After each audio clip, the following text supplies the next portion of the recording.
Hello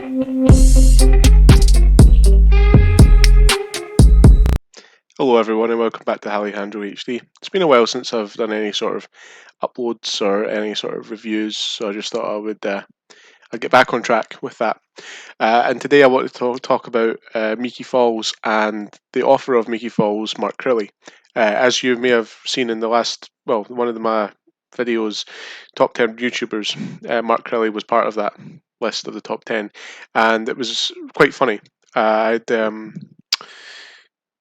was a Instagram post that he posted about something. I can't remember what it was. Maybe something to do with like a book launch or I can't remember exactly what it was. But I'd commented and I'd said, "Hey, would you mind if I'd done a review of the books for my channel, just to see if he'd reply?" And he actually did reply. So that was quite nice. You know, he's one of my favorite authors to get a reply from somebody who, you know, his work has sort of made me feel like, sort of inspired me to create content. You know, it was really nice to get a reply from him. So I thought I'd talk a bit about the book series. I have all four of the books. Physical copies are on the bookshelf, and I can't be bothered to, go and get them. But yeah, they're there, and we talk a bit about that. Talk a bit about the Git Man himself. Talk about how I actually discovered him. So I discovered him. Must have been 2010, 9. I can't remember. I typed in, 'cause I was bored and I was, school or whatever, and I typed in how to draw, just how to draw, because I was wanting to learn how to draw.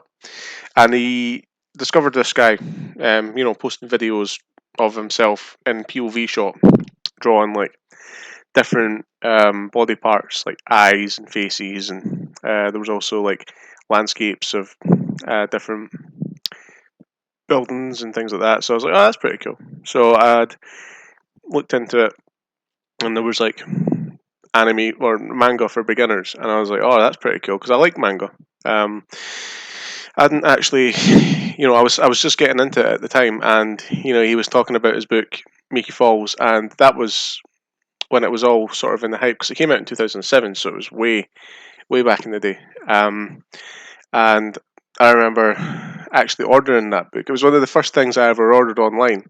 It was actually the spring version, and that was in 2010 or 11. And I remember how cautious everything was because like it was the first thing I ever purchased online because I was a bit of a late bloomer to the internet world, and my mum was very skeptical. And it was only about £3 or £4. I bought it on, I think it was eBay, and she was like, "Oh, this is a scam. This isn't, I'm giving, you're giving your money away and all that." And I was like, "No, it's fine, it's fine." And then like, it did take a while to come. It took maybe just about a month, and I actually forgot I ordered it, and then it came, and I was like, "Oh yeah, I remember this." So I read Spring, and I really enjoyed the book. It's a very mysterious book.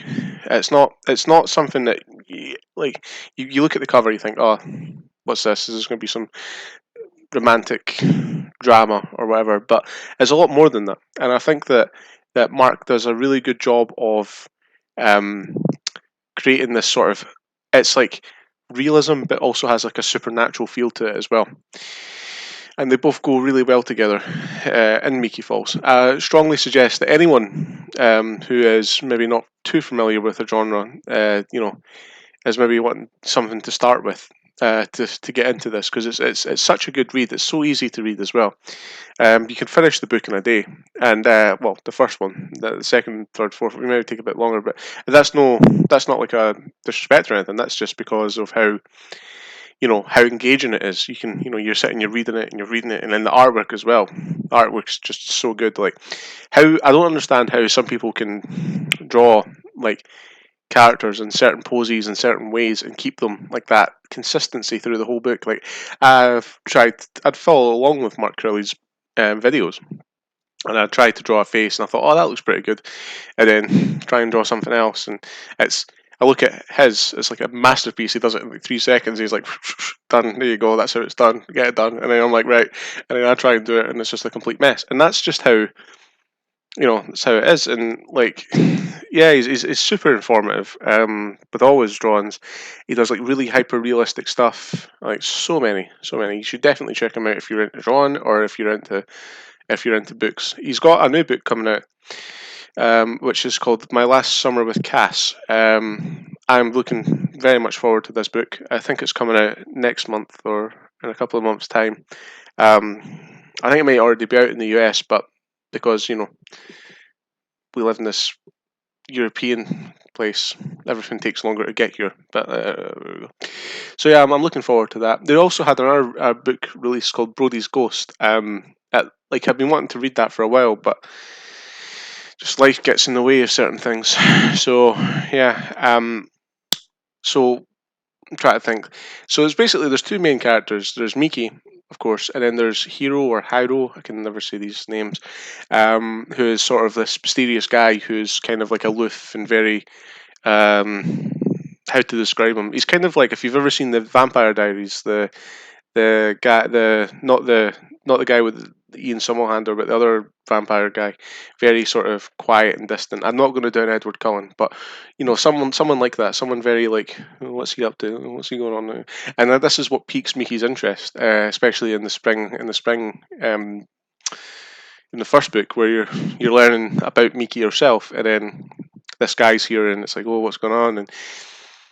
And then, like I say, it gets as the books go on, it gets from like sort of realistic, and then sort of like that hint of supernatural, and but it keeps you drawn in, and it also keeps it's very good at the balance of enjoying a book because you can maybe relate to some of the characters. Like I mean, I couldn't relate to Miki because she's a girl, but I think like if you're a girl, you'd probably relate in some aspects to her, and then then there's Hero Hiro who's like the distant, moody, broody character who's got like a cool secret past, and like that's her whole thing. She wants to get to know him and all that, and he's like, oh, don't speak to me. I'm this guy, and she's like, nah, I want to get to know you, and then, so yeah, so it's really interesting, and there's lots of twists and turns and lots of cliffhangers as well. I remember finishing Spring and then like being like, what what happens next? I need to know what happens next. And then trying to find out when like where I could buy the next book, and then like because I think that was like still a while back, before everything became easier to get, and having to wait for 2 months for the next book to come out, and then or not to come out, but to actually arrive at my house because I lived in the back end of nowhere. But we got there. We got there in the end. So yeah, definitely a good book. It's for all ages as well, which I think is nice. I mean, when it comes to manga, I know people can be a wee bit sort of, what's going on here. Is there going to be you turn a page and there's going to be something dodgy? There's nothing like that. It's very very clean, very nice. Um, Crilley does a really good job of making everything easy to read. Like I said, like you could give this to a child. A child would read this. I mean, they probably wouldn't understand it as much as like a teenager would, or like a younger adult. But it's easy enough to follow along. And I think like I don't know how I mean I don't know like the version I've got. It's just normal, like a normal book, like an English book. I don't know. Manga usually is right to left, and that can be a bit confusing. But it's very easy to read. I don't know if he's done that specifically, or it's just maybe because he's an American author. But yeah, so yeah, I just wanted to talk a little bit about that. Definitely get the book if you're into sort of bit of romance, bit of mystery, bit of supernatural. All very nice. Um, yeah. Oh, also Slipknot, because I like Slipknot, because I've finally got myself a little space in my office. So yeah, see you in the next one. Cheers.